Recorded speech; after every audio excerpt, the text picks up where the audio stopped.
Welcome to smart English world. સ્માર્ટની અંગ્રેજીની દુનિયામાં આપ સર્વનું હાર્દિક સ્વાગત છે.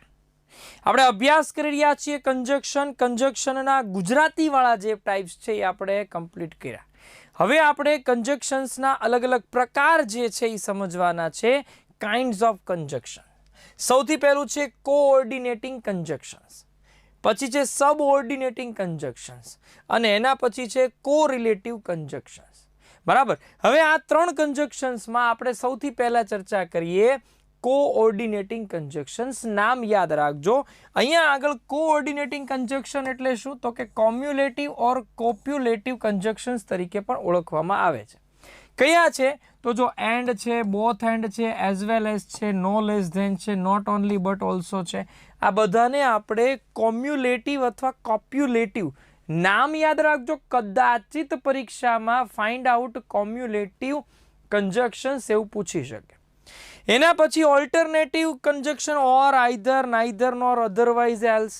એના પછી વાત કરીએ એડવર્ઝેટિવ કંજક્શન્સ, જેને આપણે બટ, એટ, સ્ટીલ ને આવા બધા વર્ડ્સથી ગણી શકીએ. અને લાસ્ટ છે ઇલિએટિવ. ઇલેટિવ કંજક્શન્સ એટલે ફોર, ધેરફોર, સો. આવા જે છે એ તમારે નામ એના યાદ રાખજો. ખાલી નામ યાદ રાખવાના છે, બાકી જે હતા એ આપણે ઓલરેડી ભણી ચૂક્યા છીએ. જો સૌથી પહેલાં કોમ્યુલેટિવની વાત કરીએ કે એક વાક્યને બીજા વાક્ય સાથે અનેથી, જેટલા હતા ને બધા અનેથી વાળા. જો અને એટલે એકને બીજા વાક્ય સાથે અનેથી જોડવાવાળા હોય, અર્થ એનો અને હોય. ઓલરેડી આપણે ભણી ચૂક્યા છીએ, પણ એને ટાઈપ્સમાં કન્વર્ટ કર્યું છે. બરાબર. જો એન્ડ એટલે trust in God and do the right. બરાબર. અને ભગવાન, ટ્રસ્ટ ઇન ગોડ, ભગવાનમાં વિશ્વાસ રાખો. અને એટલે અર્થ શું થાય? અને. બીજું કે છે બોથ એન્ડ, બંને. She was both fined and imprisoned. બરાબર. કે તેને બંને એટલે જ્યારે કોઈ બેયનો અર્થ લેવાનો હોય ત્યારે કોમ્યુલેટિવ આવે. જો એઝ વેલ એઝ તમે લઈ લો. Okay. Hiyan as well as Kiyan. હવે તમને એમ થાય કે આમાંથી પ્રશ્ન પરીક્ષામાં કેમ પૂછાઈ શકે? તો જો પ્રશ્ન પરીક્ષામાં કેમ પૂછાઈ શકે તો એના માટે તમને સમજાવી દઉં. કદાચ તમને એમ પૂછે find out sentence with cumulative conjunctions. Find out sentence with cumulative conjunctions, આવો પ્રશ્ન પૂછી શકે. બરાબર. ત્યારે આ તમને કામ આવે. એકવાર જોયું હોય ને તો ખબર પડે. બાકી આ બધું આપણે ઓલરેડી આ 41 કંજક્શન્સ જે આપણે કમ્પ્લીટ કર્યા એની અંદર આ બધી વસ્તુ મેં સમજાવેલી છે. Clear? No less than. She no less than her lover is innocent. બરાબર. એવી રીતે નોટ ઓનલી બટ ઓલ્સો, આ બધાનો અર્થ અનેના અર્થમાં થાય છે. He was not only foolish but also stupid. બરાબર. આનો અર્થ શું થાય છે? બધાનો અર્થ અનેના અર્થમાં છે. એવી રીતે ઓલ્ટરનેટિવની વાત કરીએ. ઓલ્ટરનેટિવ એટલે અથવાવાળા હોય. તો અથવાવાળા કયા કયા છે? Or, she must weep or she will die. અથવા. બરાબર.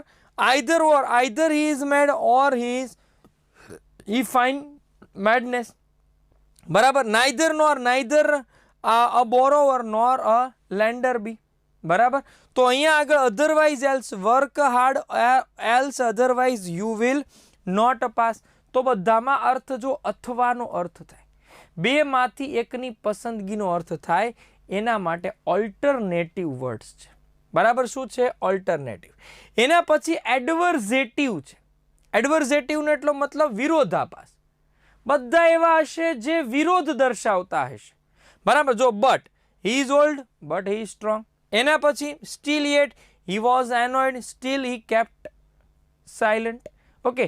તો જો બધામાં અર્થ કેવો છે? આ એના ટાઈપ્સ પાડ્યા કહેવાય. શું કહેવાય? એના ટાઈપ્સ પાડ્યા છે આપણે. હવે આ ટાઈપ્સની અંદર તમારે યાદ રાખવાનું છે કે એડવર્ઝેટિવ, તમને સેન્ટેન્સ પૂછે એડવર્ઝેટિવ, ઓકે, ત્યારે યાદ હોવું જોઈએ.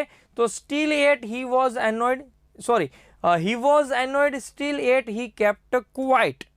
તે ખીજાયેલો તો, હી વોઝ એનોયડ, ખીજાયેલો તો છતાંય તેણે શાંતિ જાળવી. બરાબર. જો નેવરધલેસ હી હેડ નો ચાન્સ ઓફ સક્સીસ, નેવરધલેસ હી પ્રિઝર્વ, ધીરજ રાખી.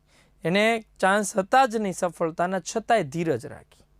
વેરેઝ અને વાઇલ, વિરોધાભાસ સરખામણી દર્શાવવાની હોય ત્યારે વેરેઝ અને વાઇલનો ઉપયોગ થાય. એટલે અહીંયા આગળ જો she is beautiful while her friend are ugly, her friends are ugly. Next he was all right only he was fatigued, એટલે કે થાકેલો. બરાબર, હી વોઝ ઓલ રાઇટ પણ છતાં એવા અર્થમાં તમે અહીંયા લઈ શકો. એટલે એડવર્ઝેટિવનો મતલબ શું થાય? વિરોધાભાસ. બરાબર, ઓલ્ટરનેટિવ એટલે અથવા કોમ્યુલેટિવ એટલે અને બસ એના ખાલી ટાઈપ્સ છે. એ ટાઈપ્સ તમને ખાલી ખબર હોવી જોઈએ કે આ એનો એક પ્રકાર છે. એવી રીતે જોવા જઈએ ઇલિએટિવ. આમાં ઇલેટિવનો મતલબ શું થાય? જેથી. જેથી વાળા કયા કયા? જો ફોર શી વિલ પાસ, જેથી શી વર્ક્સ વેરી હાર્ડ, એટલે બીકોઝનો અર્થ ધારણ કરે. Therefore she was found stealing, therefore she was arrested. She was found stealing, તેને ચોરી કરતા પકડાણી.